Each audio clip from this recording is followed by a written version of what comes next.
Fill my mind with ocean, sailing in your never stopping time and motion.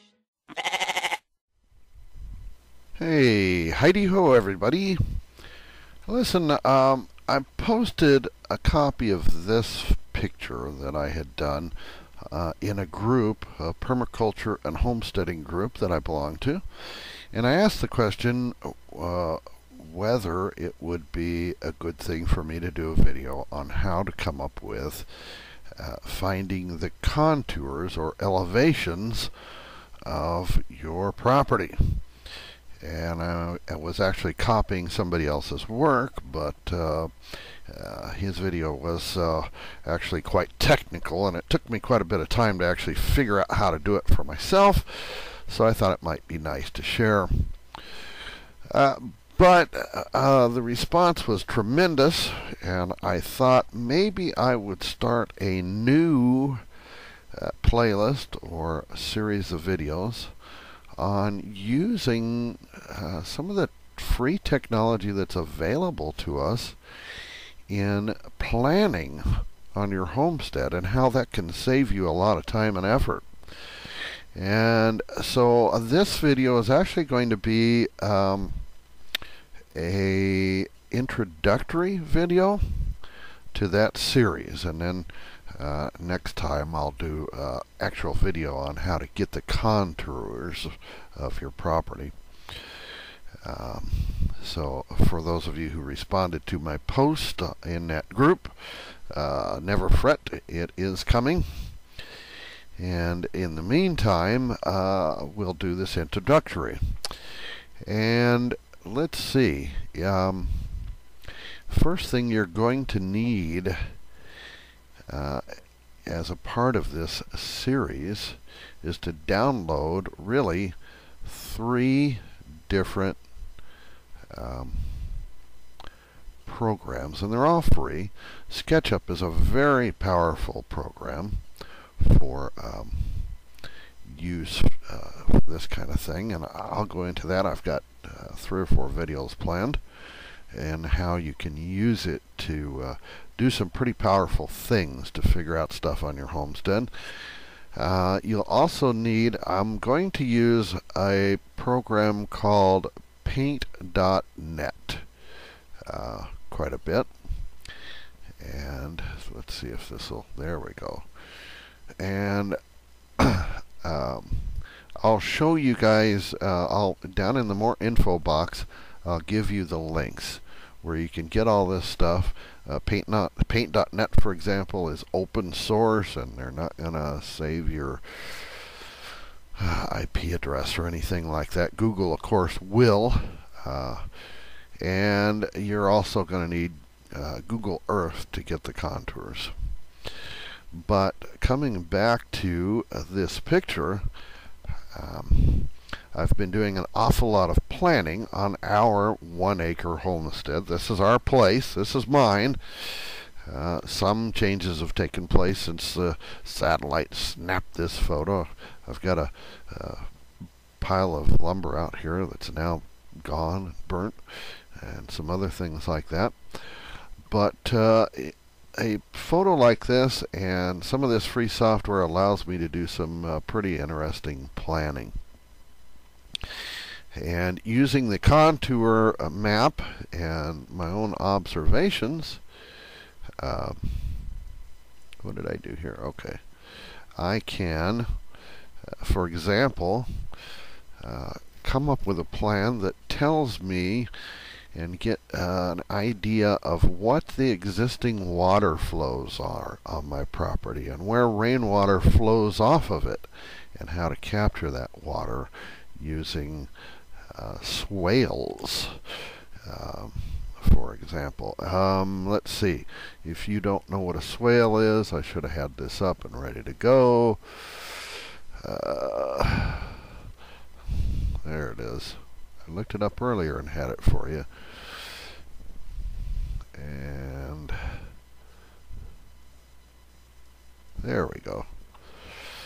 Okay, a swale is where you dig trench in the soil here and take the soil that you've excavated, piling it downhill.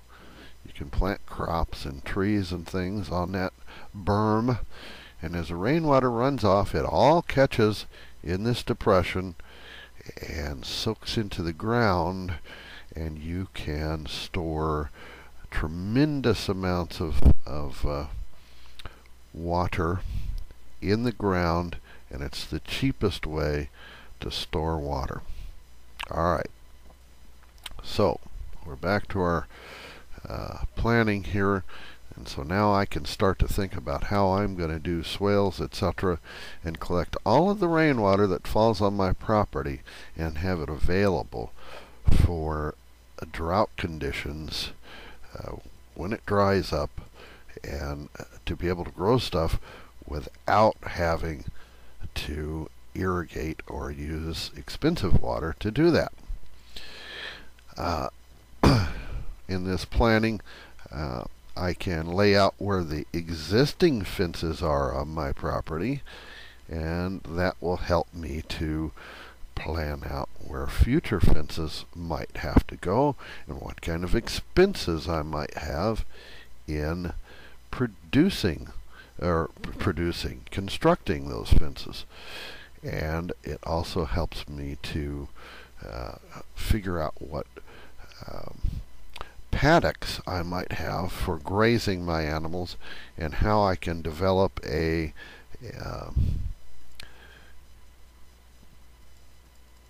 grazing management plan in order to, I'm going to get rid of this, somehow I've got two sets of text here. There it is. How I can have a grazing management plan and develop a way to produce enough feed for the animals without harming the land. Alright, so if we move right along and I get rid of those, I can start to begin to think about what the traffic flows are on my property. Where do I frequent? How often do I travel certain paths? And design what in permaculture are called zones around those traffic patterns, so that I can plant crops, etc., in ways that the stuff that's going to need the most of my attention is going to be in places where I'm already going to be walking through, and save me a lot of work. Alright, we're going to get rid of some of this and move on up, and I can begin to think about where my plantings are going to be. This is my food forest polycultures, and I'll have to do some later videos on some of that, but these are all fruit and nut trees going in around this line. I've also got a couple of apple trees right here that are part of this, and there are going to be probably 150 to 200 different plants in this area. Diversity is key, but it also allows me to figure out, well, okay, I know what my traffic flow patterns are, I know what my zones are. I can start to think about where the kitchen garden should be and how that should work out. I've got about 1 minute left on this recorder. Maybe grain production for both us and the animals, so that we can have bread to eat and stuff like that, or fodder for the animals, or even sprouted fodder in the future. And it tells me what areas I could put into a main crop area, for example, where I'm going to grow things like corn and green beans and potatoes, etc., and how the workflow should go around that, etc. Anyhow, stick with me. I'm excited to bring you this series in the future, and in the meantime, we'll get through this.